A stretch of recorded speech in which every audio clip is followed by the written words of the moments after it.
নমস্কার, চাকরি প্রার্থীদেরকে সবাইকে স্বাগতম জানাচ্ছি নতুন একটি চাকরির বিষয় নিয়ে, যেখানে অফিসিয়াল যে বিজ্ঞপ্তিটি রয়েছে এনবিএফ এর জন্য একটি নোটিশ প্রকাশিত হয়ে গেছিল 2024 সালে, কিন্তু সেই নোটিফিকেশনটা ডিক্লারেশন করে দেওয়া হয়েছে এবং পরবর্তী সময় আরো পিছিয়ে দিতে পারে। তো এটা হলো কামিং সুন আপডেট, তোমাদের জানিয়ে দেবো পুরো বিস্তারিতভাবে। ভিডিওটি সম্পূর্ণ দেখতে থাকো। যারা নতুন রয়েছে ইউটিউব চ্যানেলে, সাবস্ক্রাইব করে নাও এবং নতুন ভিডিও আপডেট পাওয়ার জন্য পাশে থাকা বেল আইকনে প্রেস করে দিও। তো দেখো, এখানে বলা আছে যারা এনবিএফ এর জন্য তোমরা আবেদন করতে চাও, যারা যারা এখনো অর্থাৎ এই সময় বিস্তারিতভাবে যারা অ্যাপ্লিকেশনের কথা ভাবছো, তাদের জন্য একটা কথা বলছি, এখন কোনো পর্যন্ত অ্যাপ্লিকেশন লিঙ্ক দেওয়া হয়নি এবং আপডেটও আসেনি। এই আপডেটটা আসতে পারে, কারণ এখানে আমরা দেখতে পাচ্ছি 2024 লেখা রয়েছে নোটিশে বলা আছে যে এলিজিবিলিটি ক্রাইটেরিয়া এনবিএফ এর জন্য। আর এটা কিন্তু অগ্রগামী ইন সিভিল ডিফেন্স অর্গানাইজেশনের পক্ষ থেকে নিয়োগ করা হয় ওয়েস্ট বেঙ্গল ন্যাশনাল ভলেন্টিয়ার ফোর্সে। যারা মহিলা ক্যান্ডিডেট রয়েছে তারা এখানে আবেদন করতে পারবে না, শুধুমাত্র ই সার্ভিসম্যান এবং জেনারেল ক্যান্ডিডেটরা এখানে অ্যাপ্লাই করতে পারবে। দেখো, অ্যাপ্লাই করার জন্য প্রতিটি চাকরি প্রার্থীদেরকে 18 থেকে 40 বছরের মধ্যে হতে হবে এবং এই বিষয় নিয়ে তোমাদের কোনো মাথা ব্যথা করতে হবে না, কারণ এখানে SC/ST-দের জন্য 5 বছর এক্সট্রা ছাড়। মানে এখানে যেহেতু 40 বছরের মধ্যে অ্যাপ্লাই করতে পারবেন, প্লাস 5 বছর এক্সট্রা ছাড় পাবে, 45 বছরের মধ্যে অ্যাপ্লাই করতে পারবে ছেলে মেয়ে উভয়। কিন্তু এখানে কিন্তু মহিলাদের কোনো আবেদন প্রক্রিয়ার কোনো রকম ভাবে গঠিত নেই।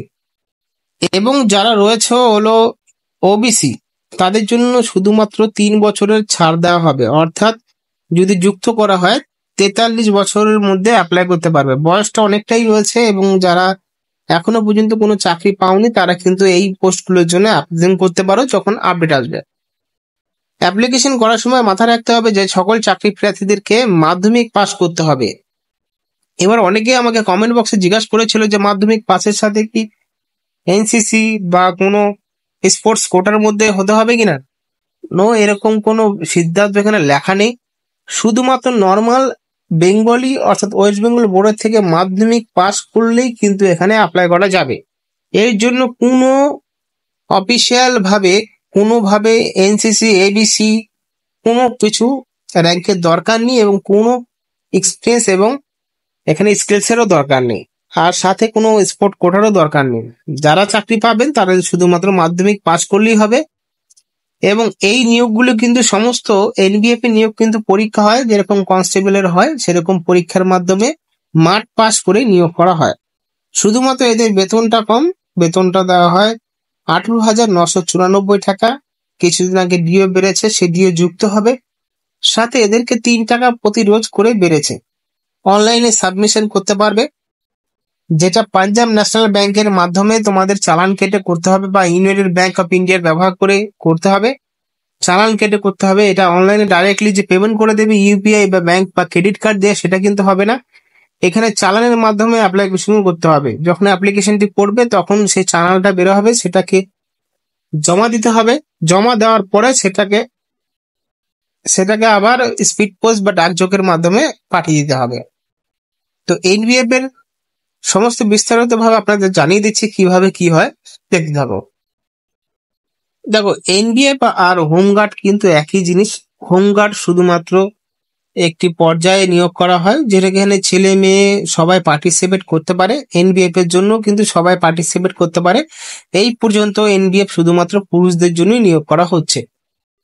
দেখো, এনবিএফ এর যারা পুরুষ রয়েছে তাদের জন্য এখানে হাইট আর ওয়েট দুটোই দেওয়া আছে। হাইট 160 সেন্টিমিটার, যাকে আমরা কনভার্ট করে নেবো যে ফুট কত হতে হবে।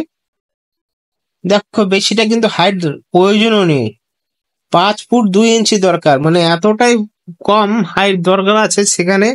কিন্তু কোনো রকম ভাবে বলা হয়নি যে এখানে 5 ফুট 6 ইঞ্চি দরকার, যেটা কনস্টেবলের মধ্যে লাগে। এখানে শুধুমাত্র 5 ফুট 2.99 ধরে রাখতে হবে, 5 ফুট 3 ইঞ্চি হলে এখানে অ্যাপ্লিকেশন করতে পারবে। এখানে ওয়েট হতে হবে 51 কেজি। ওয়েটের কোনো এক্সপেনশন নেই, ওয়েট না হলেও চলবে, ওয়েট বেশি হলেও চলবে, কম হলে চলবে না। 51 কেজির কম হলে চলবে না, ওভার ওয়েট হলেও কিন্তু অ্যাপ্লিকেশনটি করতে পারবে। এবার যারা মহিলা ক্যান্ডিডেট বা মহিলারা আবেদন করবে তাদের হাইটও একই সাথে দেওয়া আছে 152 সেন্টিমিটার। Wait 44 KG.